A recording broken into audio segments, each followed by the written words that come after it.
morning, everybody. Good morning, Louise. Good morning. Yes, and today, happy birthday, Louise. By the way, happy birthday, huh? For what? Yeah, well, I don't know whether whether we should celebrate or cry today, but this is a Kleenex or whatever, you know. Today is the 25th anniversary of governance, you know. But the issue is, I don't know what governance really brought to this world. That's the issue.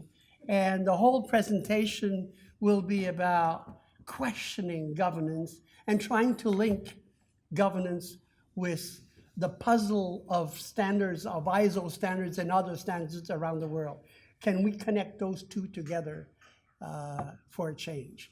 So what do you think? I mean... You are right, but you are also wrong. Oh, really? Yes. Okay. Let's look at the first slide. Well, this is fire. That's fire. We will begin with the fire.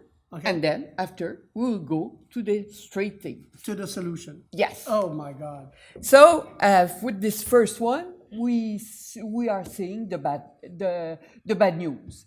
First of all, let's go with the first part. We see that the average number of headlines in the media, we signaling corporate reputation risks. It is increasing. We are also looking at the penalties for wrongdoings.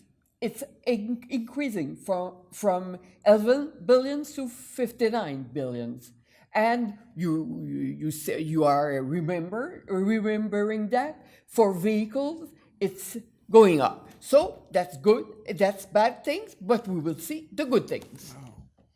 Well, you know, in 25 years since the Cadbury report in the UK, things have moved quite a lot. And at the beginning, governance was actually, the French had a very odd word, and they used the government of companies or government of enterprises. So I had problems with that. But anyhow, eventually we came to this kind of definition, what is governance all about? And here it is, basically. So there are seven stakeholders around the board and top management level here. You've got obviously the most critical missing part, which is the lower part, the internal or bottom-up governance that does not exist today, or virtually not, and we'll talk about that here. But the real definition of governance is how a board can arbitrage various conflicts of interest between stakeholders to oversee the top management, to generate value for stakeholders, to ensure sustainability. My friend Denis Goulet would say resilience, okay, and achieve the mission as set by its shareholders. But the issue is, how did we come to that, that kind of definition? So we came to that with these following reports. I will speak of 5 reports. The first one, you spoke of that, the Cadbury report. The Cadbury report was in 1992. That's at the beginning of my career as a board member. The springboard for this report was an increasing lack of investor confidence in the industry. There was collapse, and the Cadbury report has 3 main contributions in governance. First of all, they bring the separation of power between the chairman of the board and the president of the organization. First thing. The second thing, they bring the presence of outside directors. Before, when I was sitting on boards, there were more persons coming from inside. The friends. Yes, you can speak them, but you have also friends coming from the outside. So also, again, friends. Okay. Yes. So when I began, we were around 60% of the board coming from the inside and 40% coming from the outside. They asked for the presence of outside directors. And right now in Canada, I would say that's about 95% which are coming from outside the industry. So it's outside the corporation. The company, yeah. Yes. But mostly friends? The importance is to say the difference between inside board of members versus outside board members. Okay. So first report, Cadbury one. The second one is I would say a Canadian stamp report, and we call that the associate report. And it was done. Well, we had the day report. The day report before, okay. You're right, in 1994, and it was following the Cadbury report, and I would say that it's about the same, but applied to the Canadian context. Okay. The third one was the associate report, and then the associate report is interesting. It was done in 2001, and the main contribution of this report is for me two things. First of all, the board involvement in strategic planning must recognize the role of the management, and we are right now. Making the planning with the management. It's not a confrontation. It's not rubber stamping anymore. But what I want to say is we work together with the top management. At the beginning of my career, yes, at the beginning it was frequently in confrontation with the management. Yeah. And the other one is the composition of the audit committee. The audit committee was composed mainly of friends. And now with the report associate, we have more, mainly in Canada, that's independent, exclusively. So that's it for the associate report. The fourth one, you all know this is the Sarbanes-Oxley report or act, and it was issued after the Enron scandal, WorldCom, and so forth. This report brings us to the structure of the governance with the committees. Before, we had only one committee, the audit committee. Now we have the governance committee, the risk management committee. We have a lot of committees to do the job. And finally, the very last one is the Dodd-Frank Act. And this one brings us something special about the compensation of executives, and also a perspective of fairness in competition, in compensation.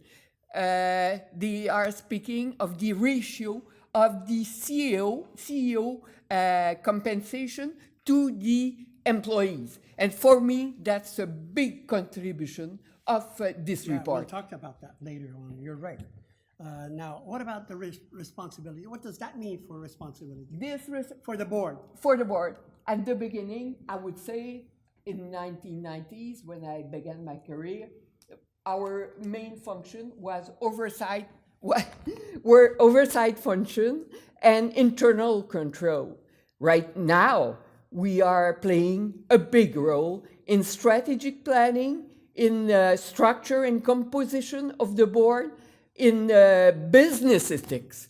Business ethics is taking a lot of time for us, and relation with shareholders and stakeholders, we are meeting them very often. Right. So, yes, and when we are speaking of shareholder involvement in the process, we are making a lot of proposal or representation concerning these topics.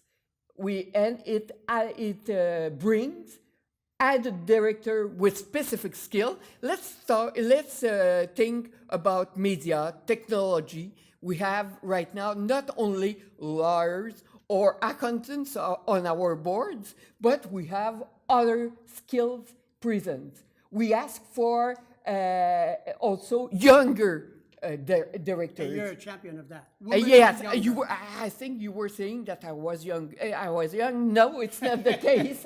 But we had younger directors, and we had sometimes activist representative, that is people coming from outside and ask for modification in the governance. Right. Now, is governance really working? Well, listen to this. There's poor strategy mastering. I mean, I was in a board meeting recently, a few weeks back, and my fellow members did not understand what strategy was all about. They said, oh, we have an objective, we have a target, and we have a priority. We have 12 priorities. Can you have 12 priorities on an organization? So strategy is not well understood. And you cannot have strategy and make sure that it's properly implemented if you don't control execution. Strategy is 10% intention and 90% execution. Compensation, it's far too much for too little. And basically, we have created the old model of Jensen and Merklin that introduced options and bonuses and whatnot, actually led to more risk-taking than better alignment. It's a showcase now of independence and gender diversity. And although many countries have set a minimum for the number of independent directors, actually more independent directors seem to dilute and harm more a company than it helps a company. So some people say there should be less than 50% independent directors, although many laws in countries have set at least 50%, and Louise was saying that now in Canada we have over 90% independent directors. Gender diversity, no proof yet clear that shows that women, not expertise of women per se, or younger per se, will make a change in the impact of the performance of a company. It's great to have the whole family there, but we have no proof that it made a significant change. The great M&A illusion, everybody is running to acquire and buy today, but actually most of the big and middle-sized mergers and acquisitions have so far failed to reach the targets initially set to achieve an M&A operation. The happy pill, well, we want to keep, to some extent, the human resources happy, but actually we're not involving the employees. Employees, together with the suppliers and together with the shareholders, are three of the greatest stakeholders of the 7 that we just mentioned earlier on, and yet those are the least involved in strategy making and in the planning of execution of that strategy. Today, we have, according to Gallup, we have reached the lowest point of involvement of employees. We're now worldwide at a mere 13% versus about 32% in the US. Slightly more in Canada, but that's not much. So really tell me, Louise, where is governance going?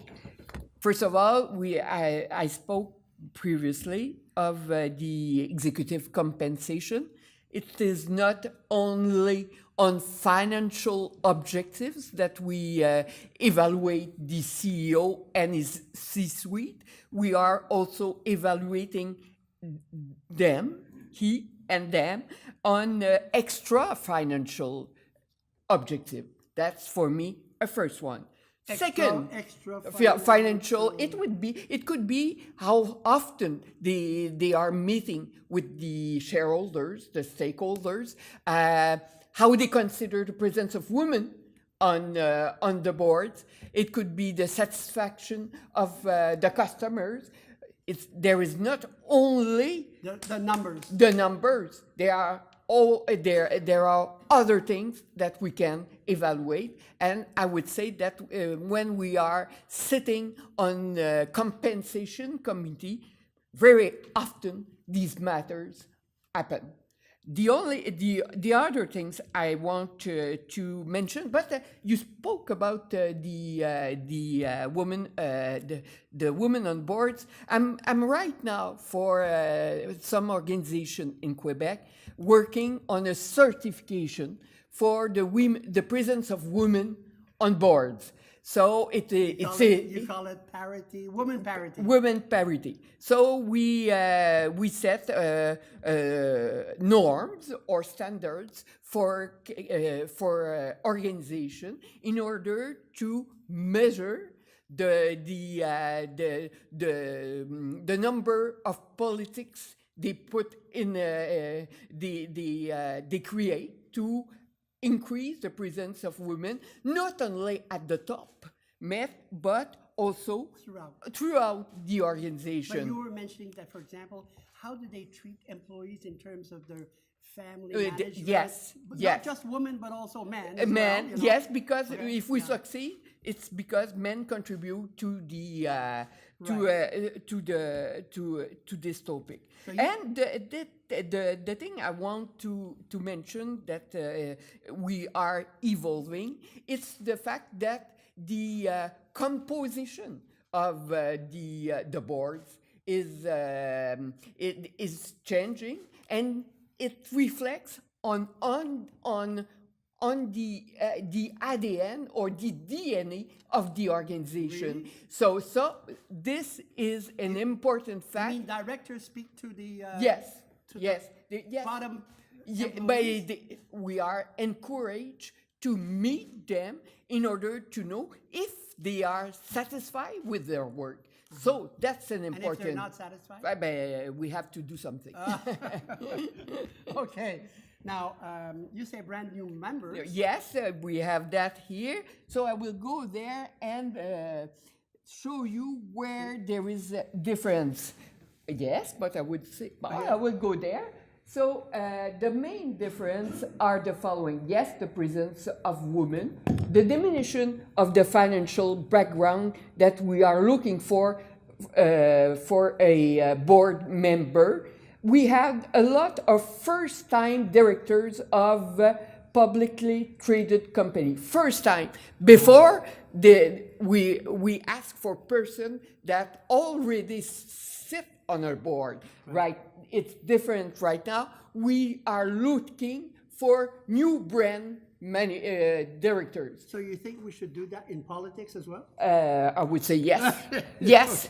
And also, we are looking for active C-level executive. We are not looking only for CEO experience, but we are looking also for the C-suite, meaning the vice president. And we are looking for younger people. That's the profile is changing, and for the employees, it brings a message that things are not really like the past. Really? Yes. Well, let's look at other critical issues. First, compliance and regulation burden is becoming excessively costly, and we're still academic studies. I was reading a study that was done in Australia and just appeared a few weeks ago that showed that governance has little, if no effect at all, on fraud. Hello? No effect on fraud. Cost of capital and hedge fund activism. If governance is so great, how come shareholder activism is growing, and how come hedge fund activism is exponentially growing? The Takata effect, we all learn about this bankruptcy in Japan, one of the largest in Japan's history, if not the largest.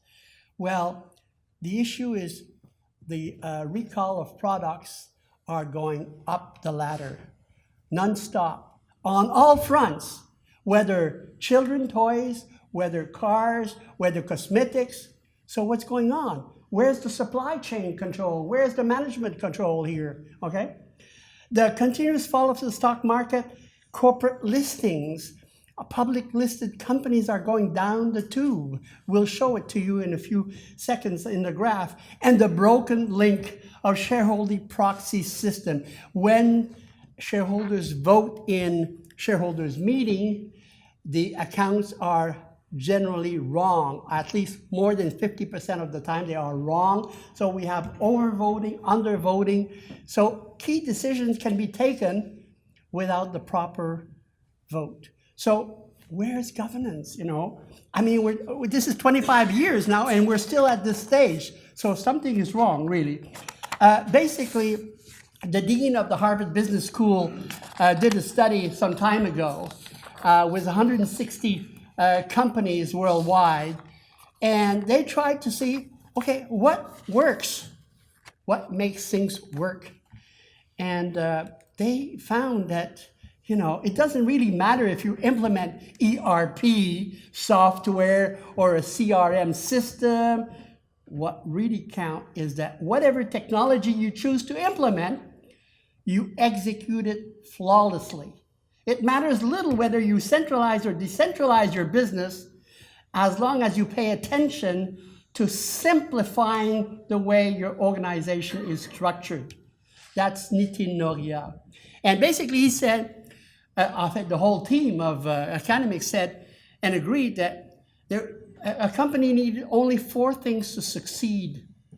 One was a sound and relevant strategy. And strategy is not a goal, it's not a priority. It's a strategy that takes account of various factors. Second, the good execution of that strategy. If you don't have engagement and involvement of the employees, how can you make sure that execution is properly handled? Third, you need a structure. But a structure basically as a hardware to simplify work, not to make it more bureaucratic. Whether you centralize or decentralize doesn't matter. The issue is it making things easier? And finally, a culture to make work fun, okay? To make employees happy when they will rise in the morning and they want to go and work because it's fun and it's stimulating.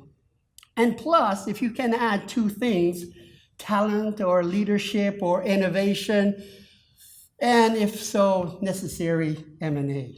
Basically, if you look at what happened, over time, the turnover of CEOs is increasing. The span of CEO is getting shorter and shorter through time. I did on a 5-year rolling basis, the statistics worldwide on the top. And then in Canada, the average tenure is now below 6 years. Is that enough? Is that reasonable? Who knows? Anyhow, the good news is that if you look at on the left-hand side, you see that the forced or unplanned exit of CEO has diminished from the early 2000s to the more recent years of 2003, 4, and 15. This is your time now. We're talking about board communication. And you remember that we were talking about stakeholders. Well, employees are key stakeholders, and yet do we talk to them? Employees, we talk to them? We are the board. The board is meeting very often with shareholders. That's important. Shareholders. What about employees? Employees, we are visiting employees, but we are listening. Do you know their name? Yes. You know their names? Yes. In all my boards, I know the names of the employees? Not all. Not all. I'm working for an hospital, though, so I don't know everybody. But I want to know what are the perception of the CEO, what are the perception of the C-suites, what are their perception of the objective of the organization. It's important for me, but also for the other board members to know about that. We are also, boards want to have the perception on the board composition, on also, and it's for me important, how people, our employees feels an involvement for the organization. So it's for me important, and the board is very more active on that matter than before. Okay. Now, does it make any change? The issue is, if you look at the time spent by directors on strategy, and I'm sure that Louise will contradict me later on, but the time is very short, and yet we can see later on here that only 22%, listen, hello, 22% of directors recognize that their board understands the strategy of the company. It's even less in terms of the business model. You ask a director, what's the business model of your company? Answer, what do you mean by business model? You know, and they're directors. It's mind-boggling when you think about that. What do you have to say about that? We have on our agenda, if I compare before in 90s and now, we are speaking a lot of strategy. It's not at the level you will want. We are speaking a lot, and some organizations have strategic committees in order to go through the strategy and do the analysis. How many organizations have a strategic committee? Not very much, 1-2%, because we are saying that's the function of the board to look at the strategy. But for me, and I make a lot of proposals on that, the organization must have a committee in order to look at the strategy. But before you change the slide, I will just add, when we are speaking of new trends is on the collaboration we have with the C-suite and the directors, the team management. We are not in confrontation now, we collaborate. So that's an important change. Okay. Now, it's strange. Bigger the company, I'd like to show you something. Bigger the companies and more CEO ethical lapses. Now, I know that some of you, and my friend France has some queries about that, but I mean, governance is one thing. Business ethics is part of governance, but it's not governance, okay? If Denis Goulet would say resilience on top of governance. I don't agree with that. I mean, you need governance to make sure that we know where you're heading for, including and to ensure resilience. But so, in short, is this the Peters principle in terms of governance? Has governance efficiently flattened to reach a zero slope and outgrown its true level of effectiveness?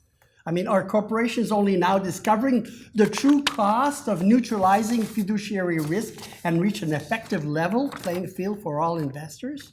Or is it the top-down system simply broken, in need of a critical bottom-up component? And that's what we'd like to introduce to you. You wanted to talk about risk management. Risk management, we have this consideration right now very often on our agenda. But risk management, it's come from the bottom to the top. And so for me, that's the way we will change governance. And when we are meeting people from the bottom to the top, speaking to us about risk, that's because they take in their heart the essence of the corporation, because they want that the corporation survive. Are you referring to whistleblowing, among other things? Yeah, among other things. Okay, right. Now, the vanishing public corporation. We've seen that the new listings are really going down the tube. You see the dotted the gray line here and going down and down and down. Basically, we're seeing less and less listed corporations. Why? Why? Because it becomes too cumbersome, too costly, too bureaucratic, too much regulation. On the other hand, M&As are taking over, although we all know that organic growth, and PECB is probably a good example of that, although organic growth is a major factor, a long-term factor, and the best way to develop a company and organization, everybody is so quick to acquire. And that's why we are now witnessing one of the greatest waves of M&As in the history of this world. The effect of that is that research and development is going down the tube. Why? We acquire. We don't want to grow from inside and spend in terms of research and development. We just want to move quicker and quicker. Going back to and this is linked to the listing. If you look at the listings here, you look at Hong Kong, you look at London, you look at New York, and the same applies to Canada as well.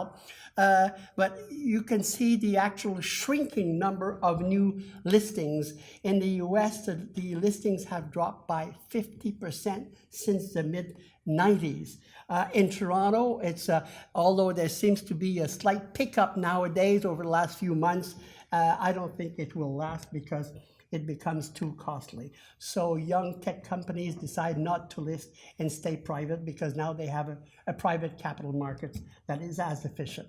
So what do you say to that, basically? Yes, for the nomination of the board of directors, it's changing. Right now, it's the board. It's a club. It's a private club.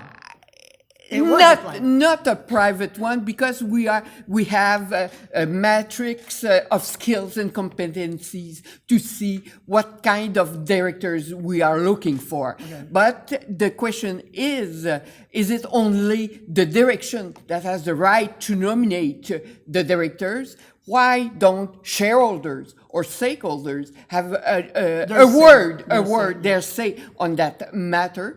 And with the proxy access, we have a proposal on that kind. But we saw that TD Bank and RBC in yes, Canada were not very happy. We're not very happy recently, right?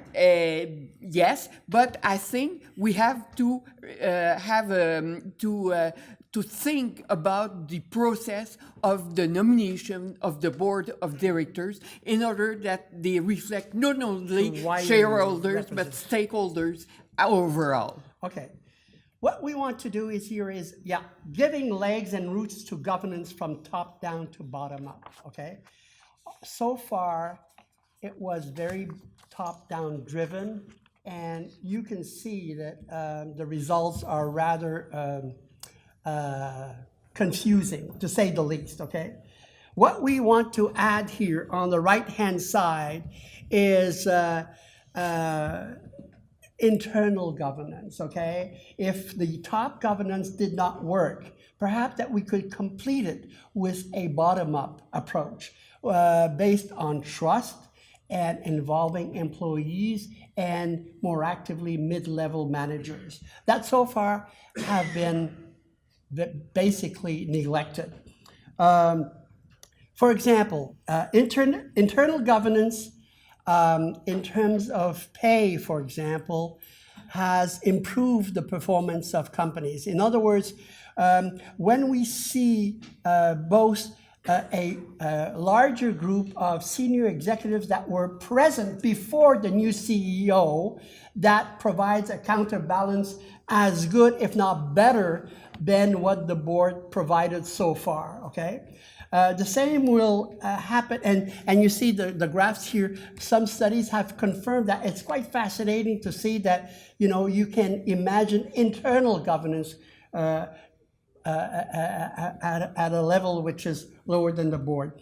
I was talking about pay. Well, basically, as country income inequalities slows GDP growth, higher intra-corporate pay gaps lowers average profit margin. In other words, the lesser the gaps within salaries and compensation within a top management team, the better the performance of a company.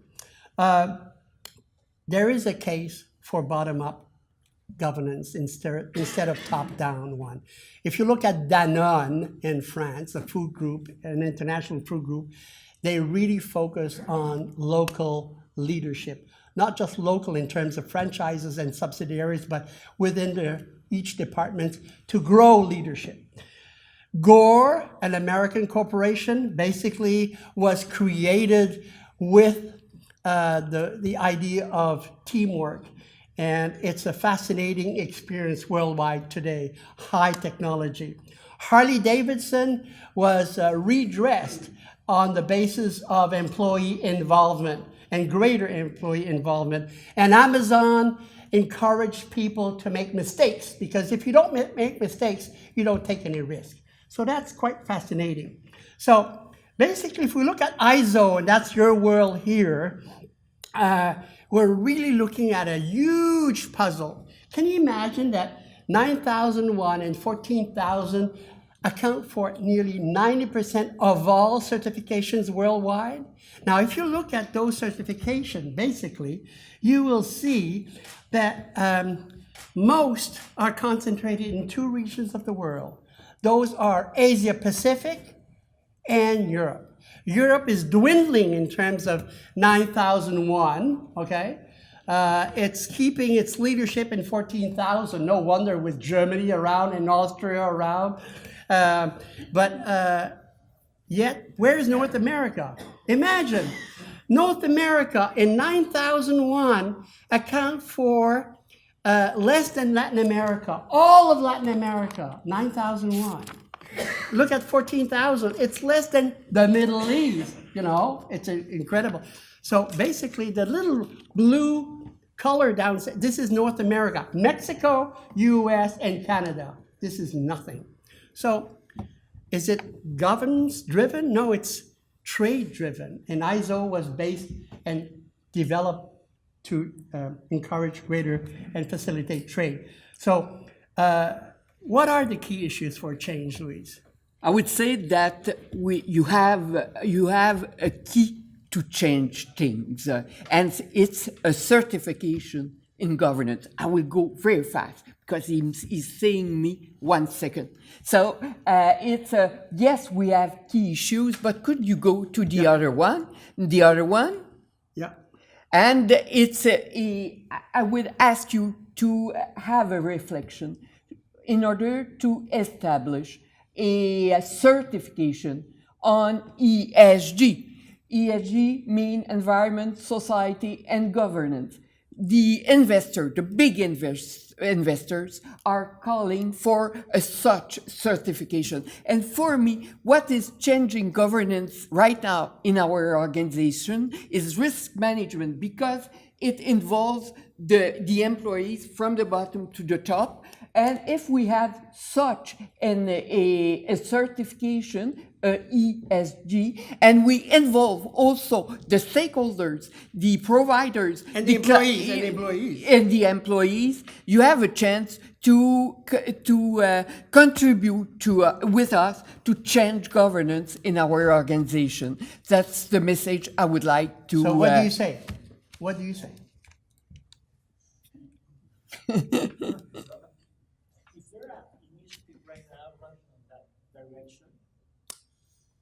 We don't know of any clear initiative. Yes. There's push, there's questioning, there's pressure, but there's no specific plan per se, unfortunately. And I think that the issue is we have to be aware this should not be process-driven. It should be sense-driven, purpose-driven, more than anything else, okay? So it's quite different from the management process that we have today, or management system, rather, that we have today. But yet, the issue is, how can we, I mean, today, you look like Christmas trees, you know, all those standards, it's quite Christmas tree. And it's really confusing, you know? And everybody works in their own silos. Some are specified or specialized in risk, others are supply chain, others are management system, others are in IT and whatever. But we don't work together, you know, as a team to make a change of governance, which so far has failed to demonstrate a true meaning for a company. You know, a lot of people well paid upstairs, you know, but what's the difference for the small employees? Does it make more sense for everyday work? None. And I think the philosophy must change in certification. You have a philosophy of conformity. I would like Compliance, to, yeah. compliance, and I would like to see also a philosophy of confidence. How do you Trust. Trustworthiness. And the trust must be put at the top of the certification, and you need that. I Yes. make a plaidoyer to that. Madame? Yeah, I just wanted to mention that part of this is making a common purpose throughout the organization at all levels. Well, that yes. Everybody understands this is a common purpose, this is common strategy where we're moving forward. But in order to have that risk-based thinking throughout the organization, the communication has to be essential. I've seen this throughout when the proxies for the shareholders, employees receive these huge books. Listen, they have the technical expertise at all levels to understand what is being said there. So the communication has to be adapted in a way that employees at all levels understand, so that, and it goes two ways. Employees have to understand what the directors and the top management has to consider, because they have to look at the whole macro. And I'm here, maybe I don't understand other issues that I have to look at. And the other way goes, it goes otherwise as well. But that communication, in order to be effective, has to be placed in a way that they understand, that they are aware of it, and that they understand how empowering I am in achieving this common purpose for the organization. And I think that's something that is missing. I've seen the risk-based thinking starting to take a hold, but risk-based for one level is not the same at the other level, and that communication has to go. I completely agree with you. Completely. And next year we'll be publishing a book at Thomson Reuters on triplets. We've already published a book in French on the process and organization. What is triplets communication? It's basically a top-down, bottom-up, and lateral type of communication with the employees, because all three are very different in nature, very different, you know. When you have problems in a company, you don't call the boss, you don't call even your manager, you call your friend in another department and say, what have you done, or how have you done it, or what should you do if you were in my place? So that's what I call lateral communication, very informal. And if you look at what happened at Enron, and because now we have all the subset of the exchanges of mails between employees before, during, and towards the end of the crisis, it's fascinating to see that how there was a spike in exchanges of emails between employees and a dearth, i.e. no communication from top to bottom towards the end of the crisis. Very telling, very significant. I'm sorry.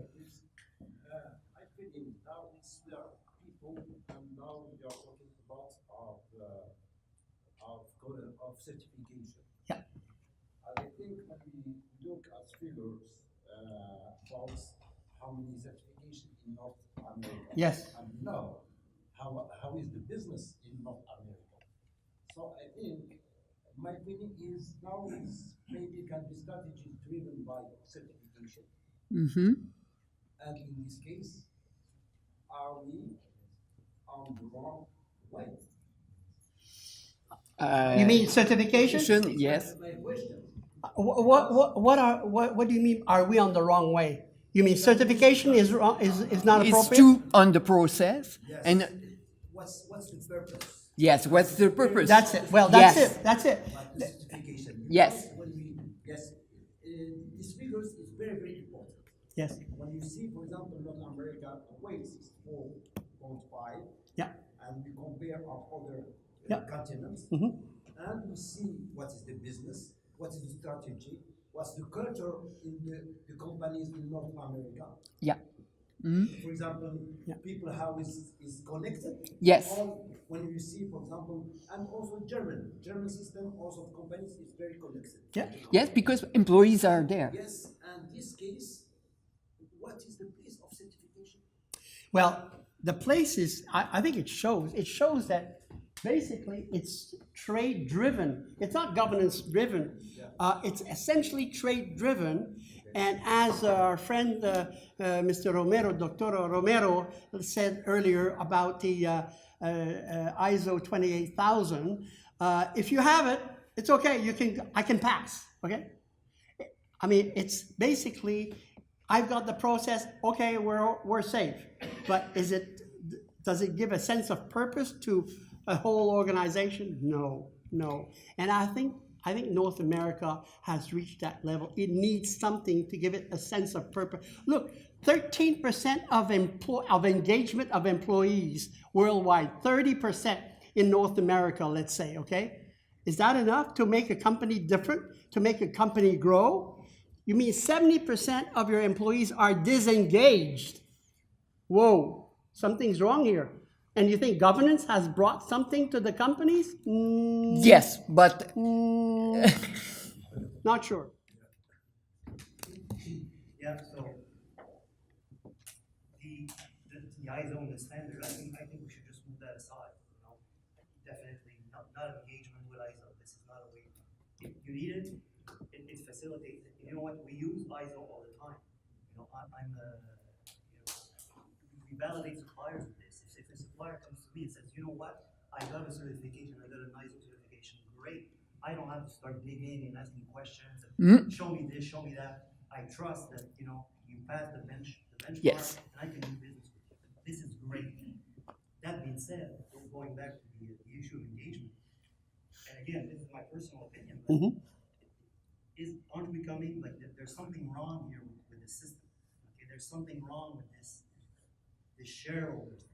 You know, the investments and the stock market, and, you know, the short-term view and how much, and you know what, we're all caught with this thing. Yes. I got my pension plan invested in this thing. Right? Absolutely. So obviously, well, you know what, I own the shares, I'm a shareholder. You're a shareholder. I'm a shareholder. The mutual fund. Yes. Our retirements are the shareholders, and we want return. We want, you know, to 5, 10, 15. Wow, I made 17%. Wow, great. But on the other hand, I mean, what about the employees? What about the firm? What about what's going on? You know, so capitalism, you know, is great. I mean, it brought us where we are, but we're at a point where we have to review this. We have to sort of look at it another way. This thing of always more, the speculation, because once the shares are traded, once it becomes a public company, you have no more control on what happens on the price. It's strictly a question of speculation, Yes. and analysts, and then you're fighting. You're trying to get the best leaders who can, and you see it. I mean, we're laying off 10,000 people. Great, the share goes up. You've cut your costs. You're making more money. But you've laid off 10,000 people, and this is great because now we're more efficient. And the share goes up, and your retirement plan goes up, and you're saying, yeah, but what about if you're the one who's getting fired? You know, you're going to rely on your pension plan. So there's something wrong here that has to be reviewed, and that's the employee engagement. That's where it comes from. Yes. You know? Yes. And I can say this, and everybody can say this, but it's not going to change. And you know, Occupy Wall Street is a good example. People are protesting. And you know, how do we change that when ourselves were engaged with on this? You know, I'd like to be able tomorrow to pull all my money out of the shares and say, where can I put it? How? You know, I can't even do that. I can't go to my company and say, what? I don't want to invest in shares. I want to buy property. Oh, we can't do that. Don't forget that. You got to put your money into shares and into the market and stocks and bonds. You're captive. And then there's all the hedge funds and the speculation, which makes no sense because you're inventing artificial tools that are based on other shares, and it keeps going, and it's based on algorithms, and it's completely, you know, it's insane. It just doesn't make sense. But we're all caught into this pyramid, and we got to find that way. But That's it. I would like to just finish on that. Your business, the certification, is about trust and not only compliance. And that will give us a mean about our work. It's important. Thank you very much.